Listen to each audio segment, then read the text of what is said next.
Avec Lyon et Bordeaux en finale de la Coupe de France de football, les 40 000 spectateurs en ont eu pour leur argent, ambiance sur le terrain, ambiance dans les tribunes et soleil à gogo. Bref, un spectacle vivement apprécié par le Premier ministre, M. Georges Pompidou. Au début du match, M. Maurice Herzog, le supporter numéro 1 des Lyonnais, ne paraît pas très rassuré. Il a tort, les joueurs de Lyon ont le vent en poupe. Nestor Combin, l'homme qui fait gagner une équipe à lui tout seul, a la foudre au bout du pied.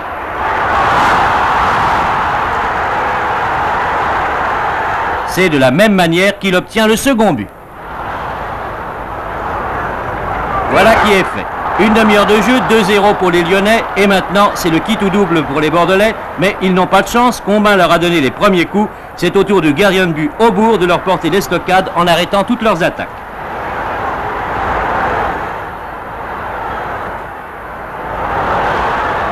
Ruée des supporters, embrassade, tour d'honneur, en un seul match, Lyon a fait oublier à ses supporters ses déboires de la Coupe européenne des coupes, qu'il rejouera l'année prochaine grâce à sa victoire de Colombes.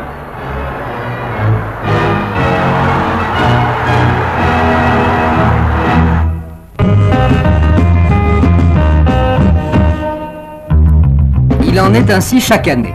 À l'heure du Festival international du cinéma, Cannes est envahi par une nuée de jeunes personnes dotées d'une personnalité incontestable et qui dévoilent complaisamment les 1001 aspects de leur talent. Un sujet sur lequel, en tout bien tout honneur, les photographes s'étendent volontiers.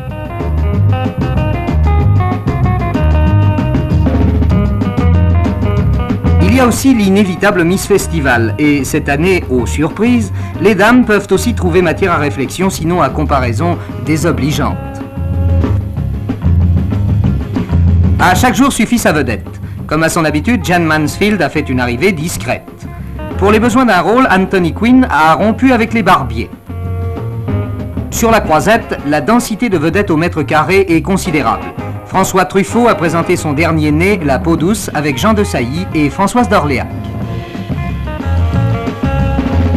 La nuit venue, le pôle d'attraction se transporte autour du palais du festival, où les invités, obscurs ou familiers de la soirée de gala, affrontent l'épreuve de la foule avant de subir celle du grand escalier. 2 fois par jour au moins, les préoccupations du festivalier se situent à la hauteur de l'estomac. La fréquence des cocktails lui permet d'éluder cette sordide question. Le 7e art serait-il le seul qui parfois nourrisse son homme ?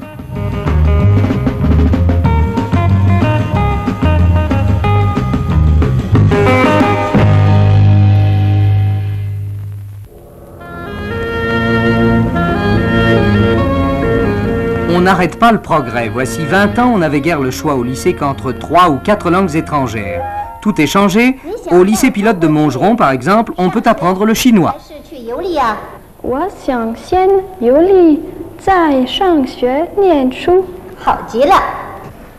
Mademoiselle, comment s'écrit la Chine? Ah, je vais vous l'écrire.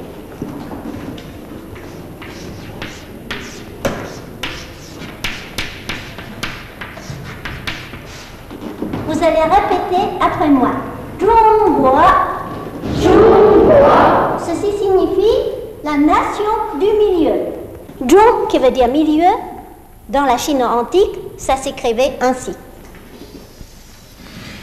Une forme ovale, divisée en plein milieu. Ensuite, le mot nation a une formation très intéressante aussi. Ceci signifie enclos. Donc, dans le mot nation, l'enclos signifie les 4 frontières. Zhongguo, Zhong signifie milieu, Guo, nation. La Chine s'appelle la nation du milieu. Et si maintenant j'ajoute le mot être humain, un être humain ou une personne de la Chine signifie le chinois ou les Chinois. 3, 4.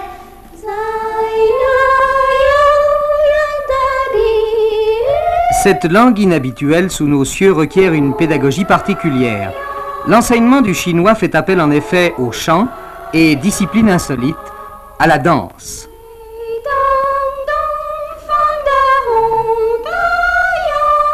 Et il faut bien cela pour assimiler les quelques 5000 caractères de cette belle langue.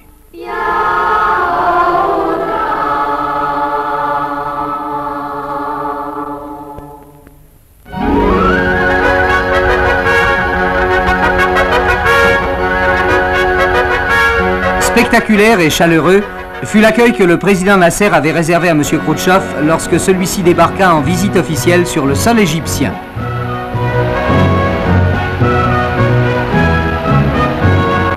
Au Caire, c'est une véritable réception à l'américaine qui attendait M. Khrouchtchev, dont le voyage avait pour but l'inauguration du barrage d'Assouan. Car pour l'homme de la rue, M. Khrouchtchev était celui qui avait apporté une richesse nouvelle à la vallée du Nil.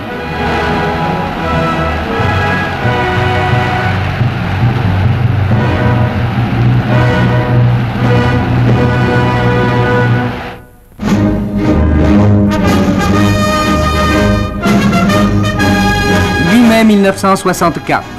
Le général de Gaulle, dont c'est la première sortie officielle après son opération, vient fleurir le tombeau du soldat inconnu.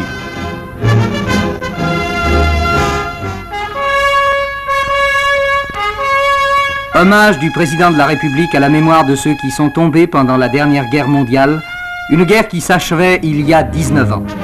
Souvenons-nous de ce printemps 1945. Frappé de toutes parts, envahi de tous côtés, l'Allemagne nazie s'effondrait. Orgueil d'Hitler, l'invincible Wehrmacht n'était plus qu'une horde sur les chemins poussiéreux de la retraite. D'abandon en décrochage, de défaite en repli, l'heure du désastre avait sonné. Avec ses alliés, l'armée française retrouvée participait à la victoire et Berchtesgaden était occupée par la 2e DB de Leclerc. Le 7 mai, à Reims, dans une salle d'école, l'ennemi pliait le genou. Capitulant sans condition, le général Jodl mettait le point final à un combat qui n'avait plus de sens.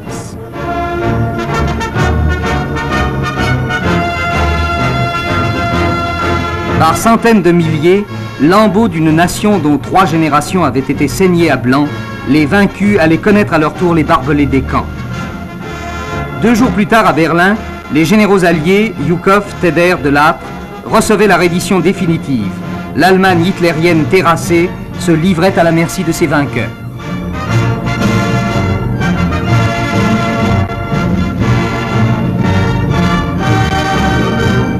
Une minute qui avait coûté près de 5 années de larmes et de sang, d'angoisse et de deuil. Minute extraordinaire qui vit le général Keitel, du haut de sa morgue, reconnaître De Lattre de Tassigny parmi ses vainqueurs. Le canon enfin s'était tu, la paix enfin reprenait ses droits grâce aux combattants alliés, grâce aux grands artisans de la victoire, Churchill, le vieux lion, Roosevelt, mort trop tôt, Staline et l'armée soviétique, Eisenhower, le chef suprême à l'Ouest, et Charles de Gaulle.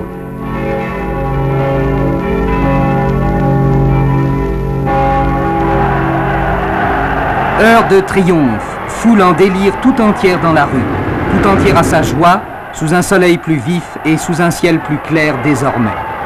Ivresse de la paix revenue, de la lumière retrouvée après un long tunnel de 68 mois.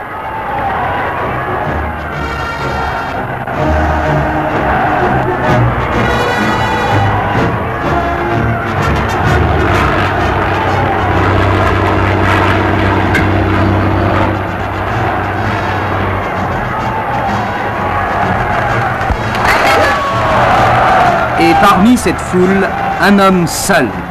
Un homme qui, aux heures les plus douloureuses, incarna la France. Et que la France reconnaissante acclame en ce jour de victoire, Charles de Gaulle.